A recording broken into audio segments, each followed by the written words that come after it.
Nabigyan na nga ako ni Mr. ng aking 13-month as a mom and as a wife. Sana all!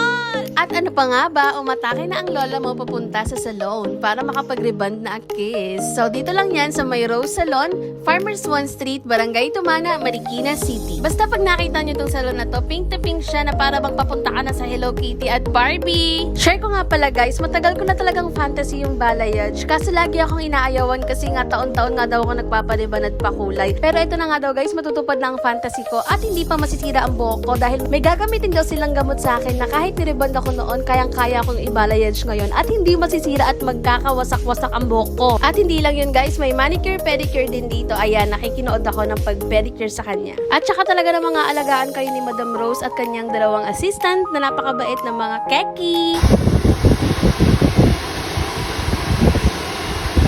Tadaan! Ayan, na ilalagay ko nga yung before and after ng aking buhok. Tingnan nyo naman yung pinagkaiba, diba? Talaga nabuhay talaga yung aking buhok. Kasi dati, di ko talaga halos masuklay na kasi parang rubby rice na siya. Ito na siya ngayon. Kaya ano pa inaantay nyo, mga bebe ko dyan, mga bakla, mga bading, mga kananay ko dyan. Pumunta na kayo dito sa Rose Salon at mag-pamper day na. Deserve nyo na magpaganda.